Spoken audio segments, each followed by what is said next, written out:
está en la saliva. La saliva sería una de las secreciones donde hay una buena cantidad de lisocima. Y la otra secreción, por otro donde aparece la lisocima, es en las lágrimas. ¿Okay?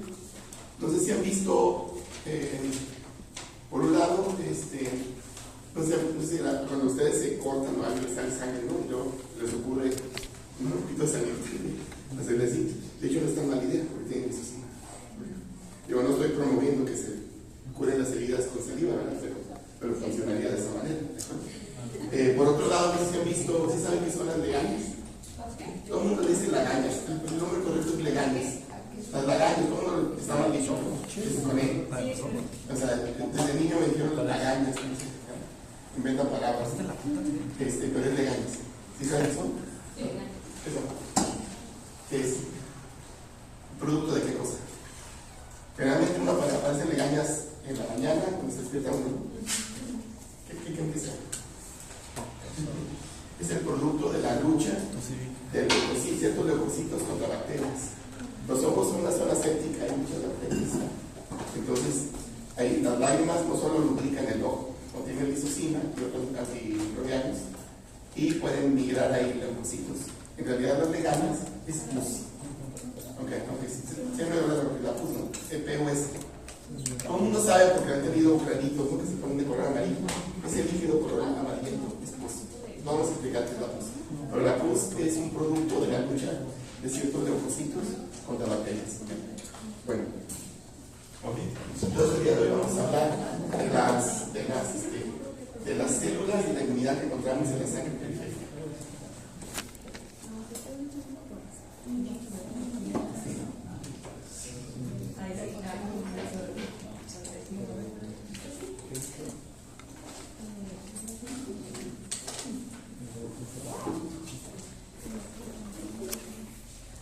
A ver, empezamos.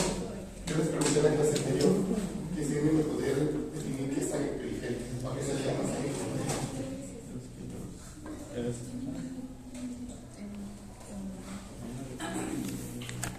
A ver, en el caso de la anatomía, podemos dividir los sanguíneos en dos tipos, ¿no? Arterias y venas. Básicamente hay dos sistemas. Las arterias se encargan de llevar la sangre oxigenada a los tejidos y las venas se encargan de recoger la sangre que ya depositó los nutrientes y aparte liberó ciertos tejidos. ¿De acuerdo? Entonces la circulación arterial es más profunda que la venosa. Entonces las venas están en la superficie, en la periferia del cuerpo. Entonces la sangre periférica es sangre venosa.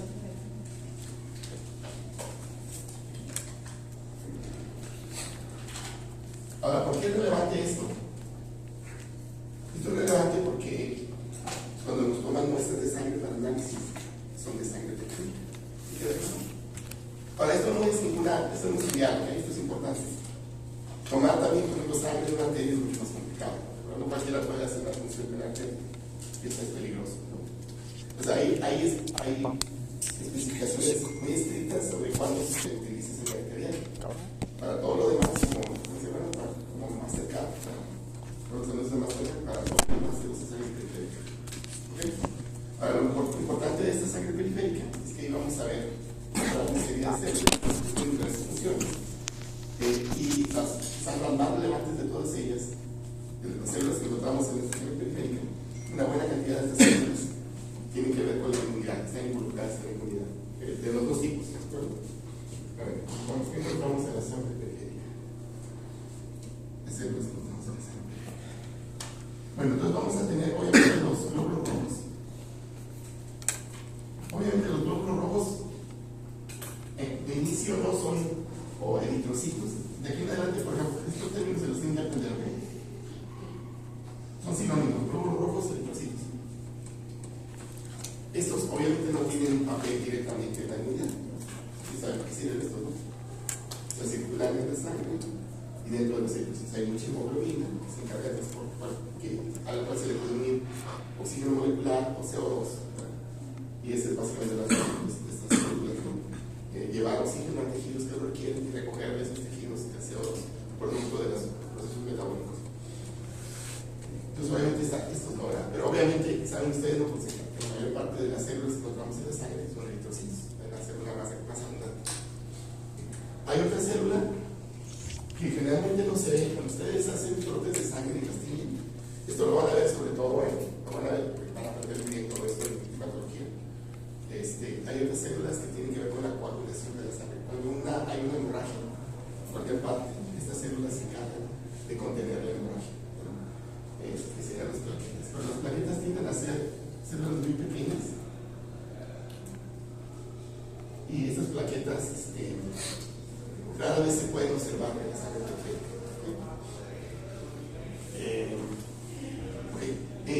¿Llevaron alguna práctica en el laboratorio de dibujo de células? ¿Les pusieron laminillas, frotes de sangre? ¿No? ¿No han hecho nada de eso? A mí se me hace buena práctica eso, o sea, les ponen frotis, frote y frotis es lo mismo, ¿ok? Entonces, ¿qué hacen con eso? Agarran una gota de sangre periférica anticoagulante, toman una gota y luego la extienden con otro portaobjetos, sobre un portaobjetos con una gota y luego la extienden, van a hacer eso en hematología. Y ese frote se deja secar al aire y luego se tiñe, ¿de acuerdo? Y luego, pueden usar por eso después de la tinción. Entonces, todo esto que les voy a describir está basado en las secciones clásicas para la sangre perfecta. Entonces, las plaquetas tienen que ver con la coagulación de la sangre. Y las plaquetas pueden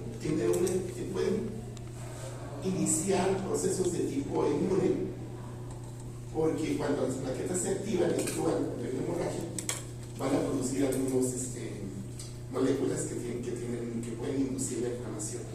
Entonces, la activación de plaquetas genera algunos mediadores de inflamación, siempre y cuando se activen, ¿verdad? Y una vez voy a introducir el término de mediador de inflamación, porque aunque este tema lo vamos a ver en la parte final de la primera unidad, es el último tema de la unidad. La inflamación es fundamental, es, digamos, el mecanismo más importante de la inmunidad humana. ¿Okay? Bien, ya vimos al menos un mediador de inflamación previo. ¿Se acuerdan de las células cebadas? ¿Qué contienen los gránulos de las células cebadas? ¿Se acuerdan? ¿Anotaron los motivos? Los gránulos de células. Histamina principalmente y serotonina. Bueno, yo voy a centrar en histamina. La histamina también es un mediador de inflamación.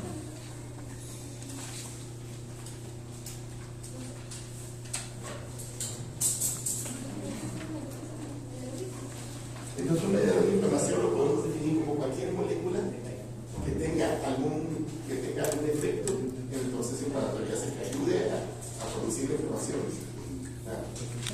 Cualquiera de estas sustancias que pueden estar ya almacenadas en algún lado, que van liberándose, y algunos mediadores de inflamación se generan con respuestas inmunes. Bien, entonces el mediador de inflamación es eso. Un mediador de inflamación es una molécula que promueve la inflamación.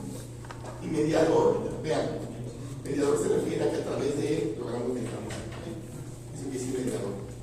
Entonces, la histamina y también algunas de las cosas que se generan, algunas de las moléculas que se generan durante la activación de plaquetas son mediadores de inflamación. Ahora, las plaquetas realmente no son células de la inmunidad, sino que dado que la hemorragia implica un daño tisular, ¿de acuerdo? Se involucra la inflamación porque hay que reparar el daño, ¿se queda claro? Y la inflamación, entre una de sus funciones, está la de reparar el daño, la reparación del daño.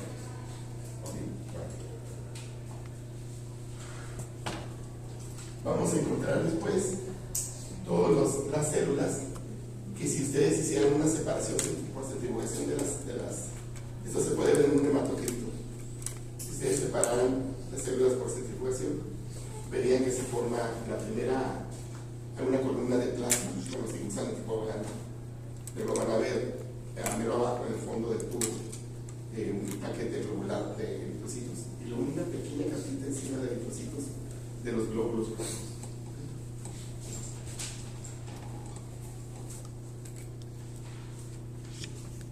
Entonces,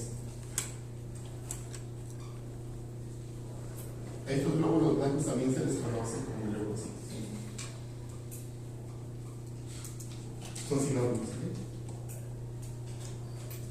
Es en esa fracción de las células de la sangre donde encontramos las células de la inmunidad. Casi todas las células que están ahí tienen alguna función en las respuestas inmunes. ¿Qué tipos de leucocitos hay? Pues de aquí en adelante ya vamos a dejar de llamarles glóbulos blancos, leucocitos. Bien, los leucocitos los podemos dividir en tres grupos. ¿Okay?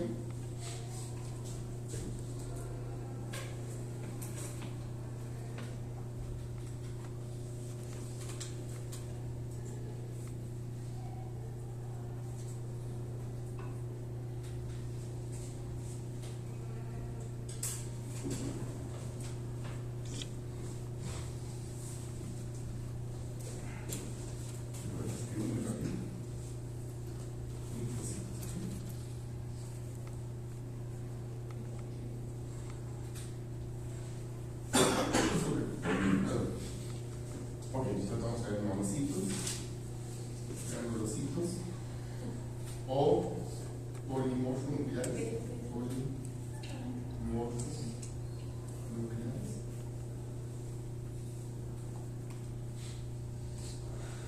Granulocitos, ¿ok? Profesor, ¿qué es lo que dice arriba de polimorfos nucleares? Hay granulocitos que me borrar.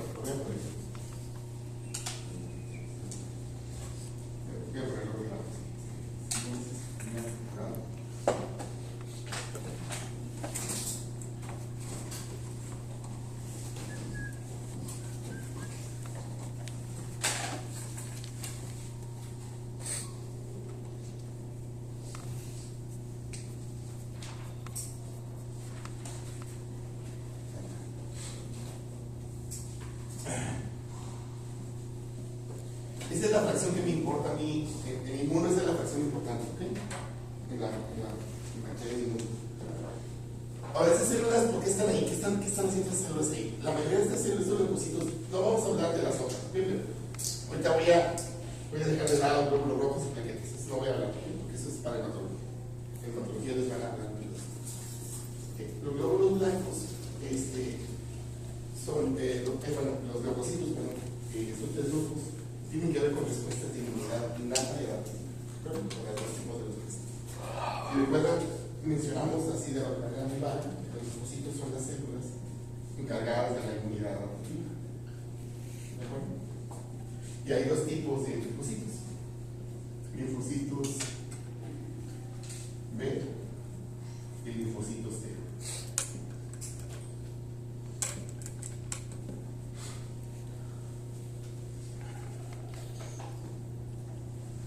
En esta fracción que llamamos linfocitos, en hematología esa fracción se maneja como una sola, pero en realidad tiene tres componentes. Ahí acabo de mencionar dos, ¿ok? Falta un tercero, ahorita voy a mencionar. Bien, en el caso de los granulocitos o polimorfos nucleares, se trata de células que tienen una característica muy interesante. Con el uso de las tensiones clásicas de hematología, ustedes van a observar en los tres tipos de granulocitos polimorfos nucleares, van a observar la presencia en el citoplasma de gránulos que van a hacer más afines a ciertos colorantes de la tensión clásica. Ahora lo voy a mencionar, no se lo tienen que aprender de memoria, pero esto lo van a aprender muy bien en hematología. Las dos tensiones más comunes para teñir sangre o células de la sangre, en realidad los eritrocitos no los teñimos, ¿okay? Porque están rojos. Pero lo que teñimos se pueden teñir las plaquetas y todos los leucocitos. Bien, entonces las dos tensiones son: la primera es la tensión de Wright.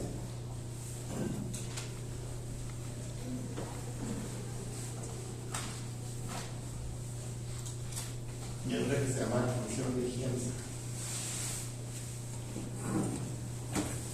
Las fórmulas se parecen en estos casos, las dos, pero la más usada en hematología es la de arriba. Entonces, igual que, ¿se acuerdan que les hablé de otra tensión que se usa en histología, que se llama HI, hematoxilina y eosina? Casi todas estas tensiones se basan en dos familias de colorantes, o sea, tienen dos colorantes. Uno que le va a dar color rojo a las estructuras a las que se unen, y otro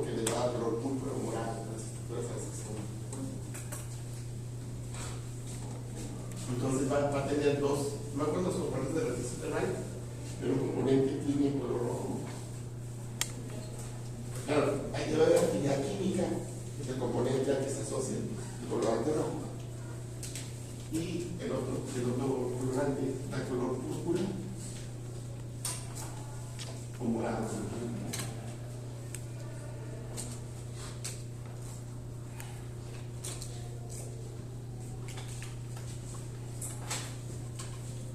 Entonces, cuando ustedes usan la tensión de Wright para la energía para teñir leucocitos, para teñir células de la sangre, pues van a tener separar las células con estructuras celulares que algunas se tienen color rojo, o rosita, se tienen color rojo.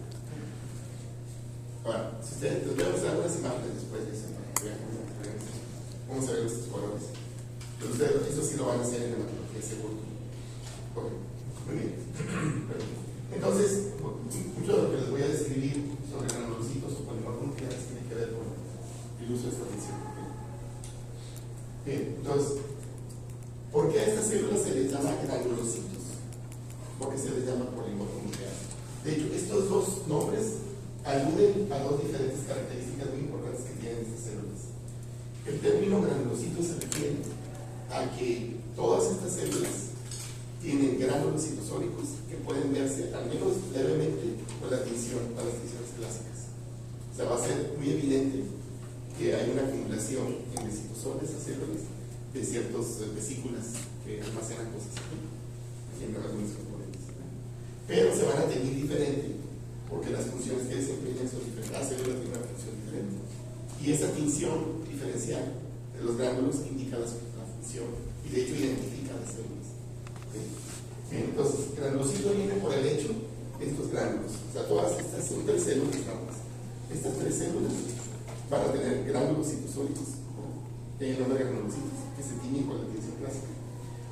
Y en su defecto, dirían polimorfo nuclear, quiere decir que el núcleo, a diferencia de células que van a ver ustedes se encarguen de hacer eso en el laboratorio, los núcleos de estas células adoptan una diversidad de formas.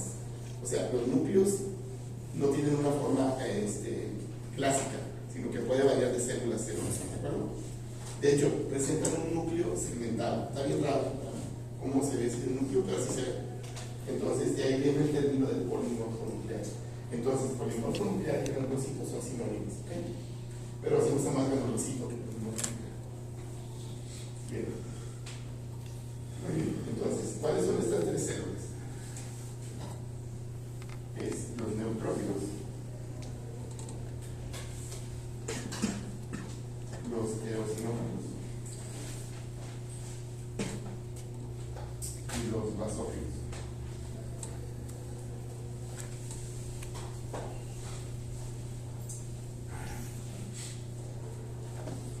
De hecho, estos términos aluden más a la parte de los gránulos que a de la forma del núcleo, ¿de acuerdo? Por eso les digo que se usa más granulocito que cubrebocas, pero sobre todo las son sinónimos. Bien, entonces, y aquí bueno, viene la explicación de lo que estamos trabajando. Bien, los colorantes que contiene la tensión de Wright, la tensión de Giemsa, tienen propiedades ácido-básicas, ¿de acuerdo? Entonces, uno de los colorantes, creo, el de color púrpura, tiene propiedades ácidas, es ácido, ¿de acuerdo? Entonces va a tener afinidad con sustancias básicas, ¿sí me entienden? ¿No? Esa propiedad es opuesta.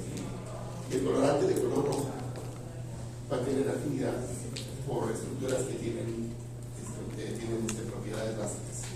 ¿Sí? No, ácidas. ¿Ok? O sea, el colorante que tiene de color púrpura a las estructuras de la célula, se va a asociar a sustancias básicas, a bases. Y el que tiene de rojo se va a asociar a sustancias básicas. Aquí el problema es que entiendan que es ácido básico, porque a veces hay que tener eso.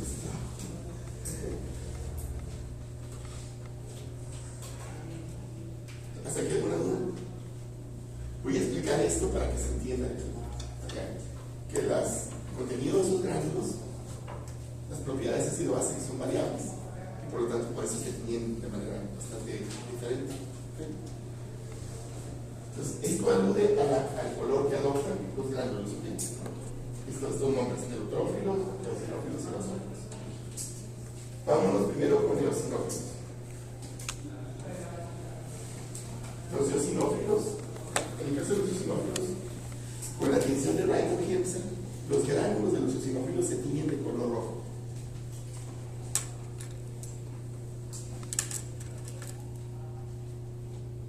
Ahora, ¿qué problema? Es que este color rojo en realidad es un rojo clarito, parece rosita. Bueno, les voy a mostrar algunos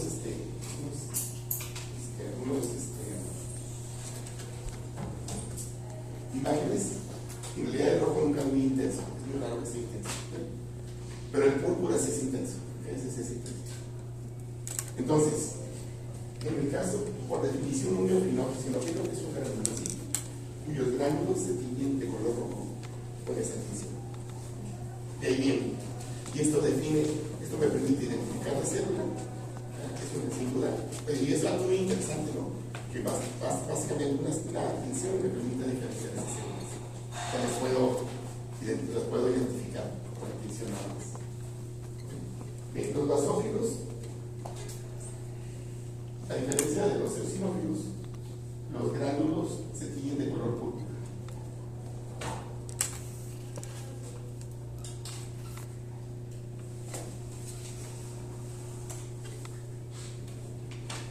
Y los neutrófilos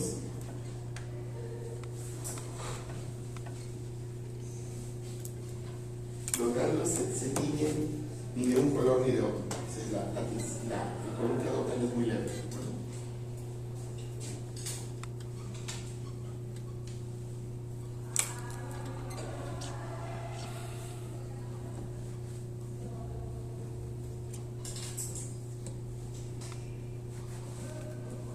Una palabra sobre el brújula. ¿Me siguen? ¿Alguna pregunta? ¿Duda? ¿Cómo se entendiendo? Ok. ¿Se fijan? El término neutrófilo, ¿qué palabra asocian ese término neutrófilo? Okay. Con neutro, pH neutro. Entonces, en realidad el nombre de esa célula, ese granulocito, es porque tiene, o sea, ni es muy afín por el colorante ácido ni por el colorante básico, sino es como si tuviera pH 100, neutro. ¿Sí queda claro? De ahí viene el término de neutrófilo, porque los gránulos no se tiñen ni púrpura ni rojo, sino de manera tenue. ¿Ok? Lo que indicaría que el pH, esta es una especulación, que el pH de estos gránulos, o sea, las sustancias que contienen esos gránulos no son ni ácidas ni básicas. ¿Ok? ¿Me siguen? Ahora, eosinófilo se refiere al color, ¿de acuerdo? El color. Pero ese es de color rojo. Y el basófilo se refiere al color. Pero los colorantes tienen diferentes propiedades. Entonces, bueno, un punto importante aquí, no sé si, creo que no veo nada de esto, creo que es celular. En el laboratorio creo que siempre hace algunas distinciones, la verdad. No dice nada. Bueno, ok, entonces vamos a.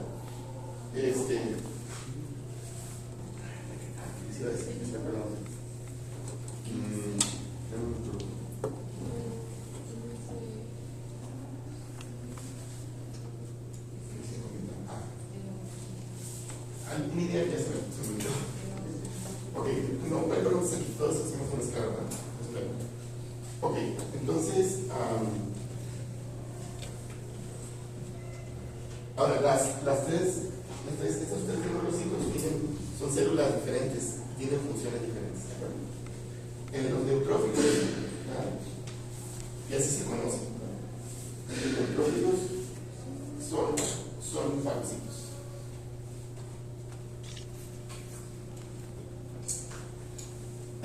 Estos son los famosos micrófagos. ¿Se acuerdan que los macrófagos de los mencionamos serían estas células que encontramos en el tejido conectivo de la glucosa? Y no solo en el tejido conectivo, de hecho los macrófagos existen en todos lados del cuerpo. En cada tipo de tejido o de órgano tiene su propio tipo de macrófago. El sistema nervioso central tiene macrófagos, sus macrófagos. El hueso, ¿cómo se llama? Los pulmones como órgano, el hígado, el vaso, y así sucesivamente. Más aparte de las mucosas. ¿Alguna pregunta aquí? Perdón. Okay. Entonces, estos neutrófilos son fagocitos. Entonces ya añadimos a nuestra lista de fagocitos. ¿Cuáles eran? A ver, ¿quiénes son los fagocitos? Son 3 células nada más. Ya habíamos visto los macrófagos. Y para finalizar los titulares, los neutrófilos, le falta una célula. Sí, los monocitos van a ser, ya lo mencioné, ¿verdad? Pero voy a hablar de los monocitos de ¿Alguna pregunta? ¿Alguna duda? Ok. Bien, los eosinófilos, ¿qué función desempeñan? Ni este, ni el eosinófilo ni el drosófilo son, que quede claro, no son fagocitos. Que quede muy claro. No sé si en el libro es mucho eso, que en realidad es su función. Y si es que fagocitan, quién sabe por qué lo hacen. Debes saber la función de ese sexo. Para que no haya confusión. Porque luego hasta me he metido polémicas con algunos de los meses pasados que me dicen, es que yo dije que son fagocitos, no son fagocitos. ¿De cuál dijo? ¿De que no son fagocitos? Los únicos fagocitos ahí, de los 3 granulocitos, son los neutrófilos. Ah, ok. Ni los eosinófilos ni los basófilos, esos no son, no, repito, no son fagocitos. Que quede claro, pero pongan nota. Sí, pongan la nota, por favor, noten, por favor. Ok, los eosinófilos son una célula muy interesante, porque es una célula que el sistema inmune ha desarrollado para combatir cierto tipo particular de patógenos. Los eosinófilos se desarrollaron en la evolución del sistema inmune para combatir a los enemigos. Combate de los enemigos. Esto es, los organismos son estos patógenos multicelulares. Y el término elemento es una manera elegante de decir gusano. Son estos, pertenecen al filo artrópoda, son donde están todos los insectos, el filo artrópoda. Son invertebrados y macroscópicos. Esta célula ha sido diseñada específicamente para combatir a los enemigos.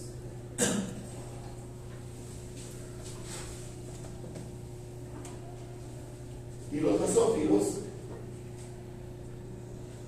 pues estos en general tienen en cierta medida una función similar a la de las células cebadas, porque los gránulos que contienen los basófilos contienen sobre todo histamina y serotonina. O sea, la composición de los gránulos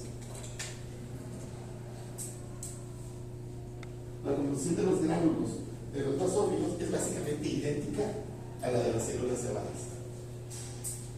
Pero una paradoja aquí es interesante porque muchos pensarían que es probable que los basófilos pudiesen ser los precursores, dado que los encontramos en la circulación, y las células cebadas se encuentran en mucosas, en el tejido conectivo de mucosas.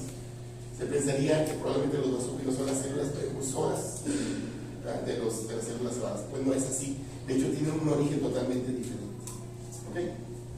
Lo que los basófilos nos van a permitir, en estas condiciones, es liberar generadores de inflamación, pero directamente en el espacio vascular.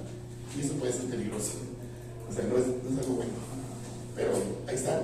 Y si los basófilos actúan igualito que las células cebadas. El basófilo actúa por desgranulación. ¿Okay? Entonces aquí abajito voy a poner las 3 células que actúan por desgranulación.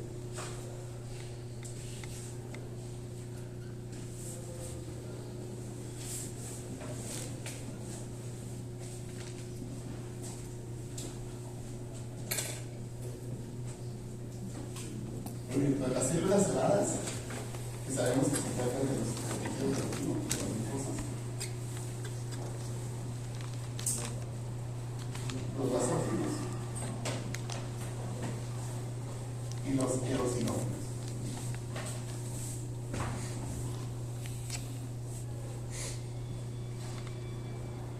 ¿De acuerdo? Este mecanismo de exocitosis abrupta, donde la célula recibe una señal o reconoce algo y de manera abrupta libera los gránulos ¿Ok? Estas tres células se pueden desvincular.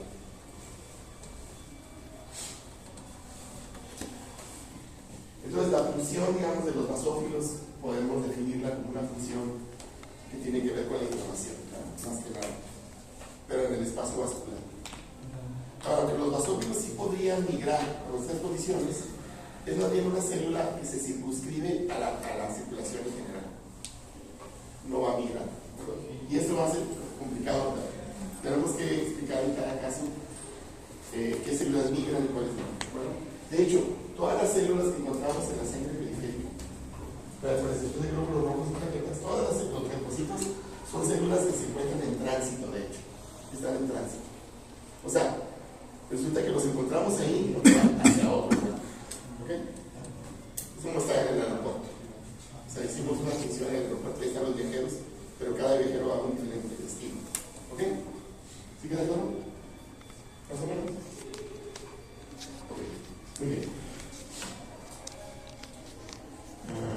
¿Dudas? ¿Preguntas? Voy a hacer un paréntesis aquí para los linfocitos.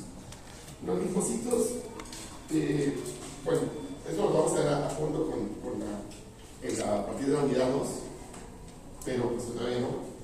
Vamos a ver. El punto aquí es esto IA quiere decir inmunidad a la creatina.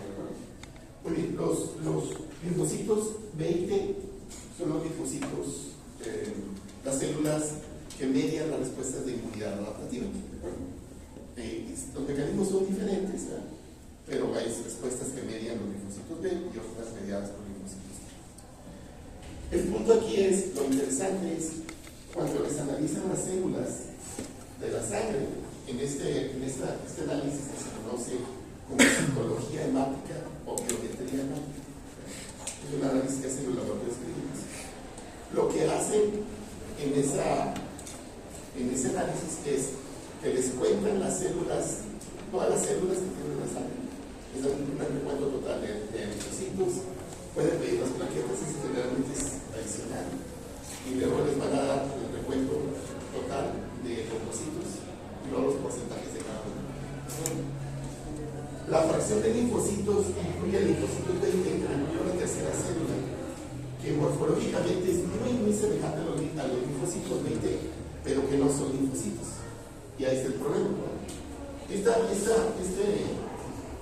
comodín, esta célula comodín, se conoce como células NK.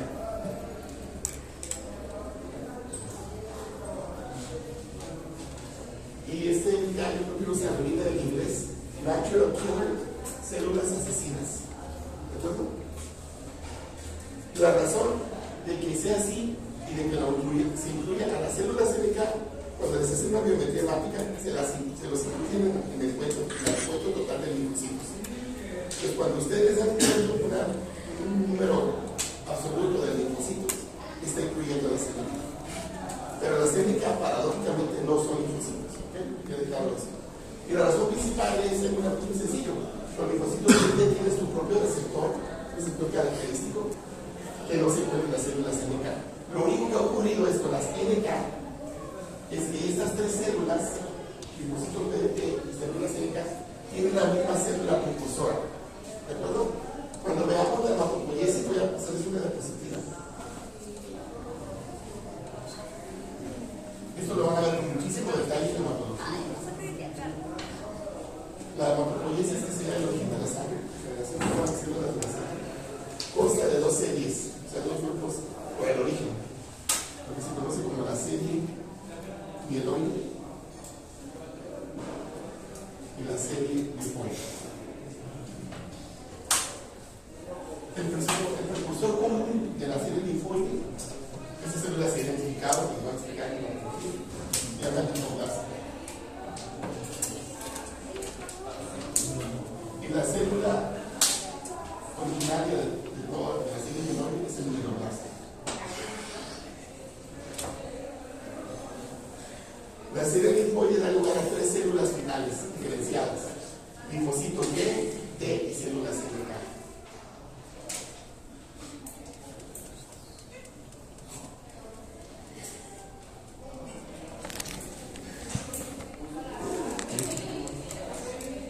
No les va a poner atención. Por algo logrado. Por algo logrado. ¿Qué dijo? ¿Qué era eso? Lo que acaba de pasar.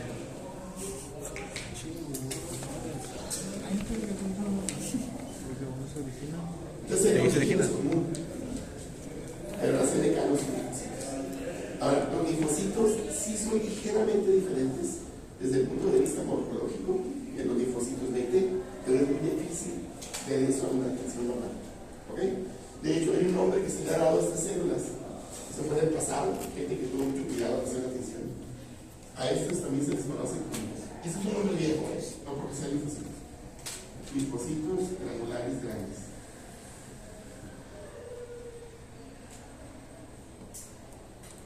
Y resulta que si ustedes observan con cuidado en un frote de sangre, algunos linfocitos, y a un aumento mayor, van a ver que algunos linfocitos tienen gránulos citoplásmicos, teñidos muy pobremente. Esos son los que ahora conocemos como células CDK. Y en aquel momento se les llamó linfocitos granulares grandes. La razón de esto es que las CDK son parecidas a los linfocitos, son un poquito más grandes, pero los núcleos son bien bonitos, son redonditos. Y el citosol parece que no tiene nada. El citoplasma es siempre, si ven ustedes la imagen, la fotografía de una tinción del linfocito. El citoplasma se ve blanco, se ve casi blanco. Se parece como si no tuviera nada de citoplasma. Eso no quiere decir que no tenga nada, sino que la tinción que se usa, pues no, igual nada de lo que hay en el citosol. ¿Alguna pregunta sobre esto? Ahora, todo esto que estoy dando aquí, pues lo van a tener que ver. Tomen nota y hagan tus cuadros sinópticos. Yo no encuentro ninguna otra manera de que se lo puedan aprender. ¿Ok? ¿Dudas? ¿Preguntas? Ok. Bueno, entonces ya está esto. Ok, bien, entonces, ahora, cuando ustedes hacen la geometría hemática, los neutrófilos son la célula más abundante. Los neutrófilos pueden estar en un porcentaje aproximado como del 40-60% de los leucocitos totales. Los linfocitos pueden estar como aproximadamente en un 35%. Esto es variable, ¿no? Del 30%. Los eosinófilos típicamente no pasan de 4%. Los basófilos de 0 a 1%. Son muy pocos abundantes, poco abundantes.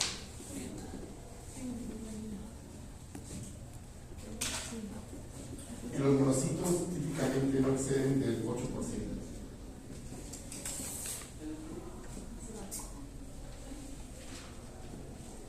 Entonces, por ejemplo, cuando les hacen la biometría básica, se los reportan.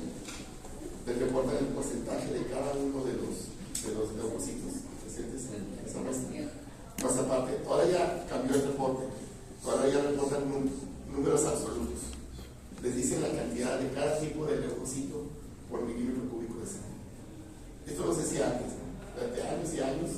Pero ahora los laboratorios clínicos tienen estos equipos que por lo que automatizaron el conteo de células.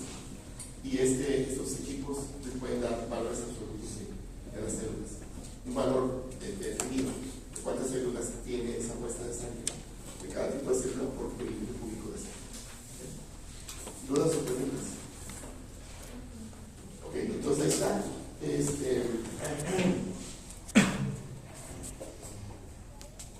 Ya está, puede seguir todo esto. Ok, pero vamos a hablar de los monocitos.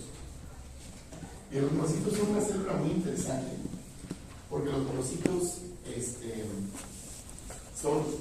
están en tránsito a tejidos y órganos. Los monocitos son los precursores de los macrófagos musculares.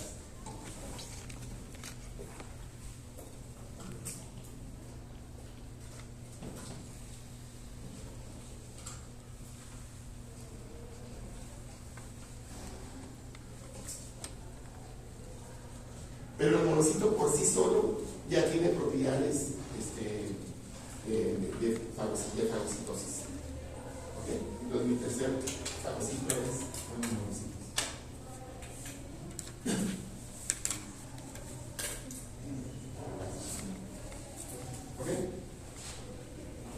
Entonces, fíjense, el monocito realmente es una célula que está en tránsito. Igual los linfocitos y las MK, sobre todo los linfocitos B y T, en realidad no tienen su función, no la desempeñan en la sangre. Y los linfocitos B y T, cuando ustedes los ven en la sangre, se los cuentan, los ven en realidad están en tránsito, en camino hacia órganos linfoides. ¿Ok? O vienen de órganos o van a órganos linfoides. Entonces, realmente estas células circulan en la sangre porque es un vehículo para llevarlas de un lugar a otro, pero no porque ese sea su casa. Este es un concepto muy importante. ¿Ok? Ahora, pueden pasar reacciones inmunes en la circulación y esas pueden ser de producción observada. Pasa algo en la sangre grave, como ahí sería la respuesta sistémica, eso puede ser peligroso. Después vamos a ver manifestaciones de respuestas inmunes que pueden poner en peligro la vida, pueden poner en peligro la vida. Bueno, si no hay preguntas, entonces los monocitos, que ya tienen propiedades de fagocitos, ya sea así por sí solos, son precursores celulares, o sea, por un proceso llamado diferenciación celular, que desafortunadamente no sé si lo vieron en biología celular. Básicamente, vamos a darles un concepto, lo voy a simplificar al máximo. Diferenciación celular quiere decir que es un proceso celular por células individuales, donde una célula se especializa en alguna función. ¿De acuerdo? Entonces, por ejemplo, nosotros tenemos centenas de diferentes células con diferentes morfologías y funciones en el cuerpo. Cada una de esas células tuvo que haber sufrido diferenciación celular para convertirse en la célula final. Por ejemplo, mis células epiteliales pudieron haber sido diferentes antes, pero se diferenciaron y generaron células epiteliales. Mis neuronas, ¿verdad?, partieron de una célula madre, una célula precursora, pero se diferenciaron a células nerviosas y así sucesivamente. La motopoiesis claramente es un proceso, o sea, la generación de sangre depende de la diferenciación celular. La generación de las células de la sangre depende de la diferenciación celular. O sea, todo esto que está aquí, la motopoiesis, es mediante el proceso de diferenciación celular. Entonces, este es un concepto que a veces no se entiende muy bien. ¿Ok? Porque la diferenciación celular no es división celular. Es que una célula inició como una célula precursora, hizo una serie de cambios hasta especializarse. De hecho, en la diferenciación podemos tener el cambio de la morfología y del tamaño de la célula. ¿De acuerdo? Un proceso de diferenciación puede hacer que cambie la célula de donde se originó, donde partimos, al terminar acá el camino de diferenciación, esa célula es muy diferente a la que inició el proceso. Bueno, esa es una manera muy simple de definir diferenciación celular. Pero todos los organismos multicelulares requerimos de la diferenciación celular, porque si no, no tendríamos células especializadas. ¿Sí queda claro? Bueno, ya nos vamos a pasar a los más.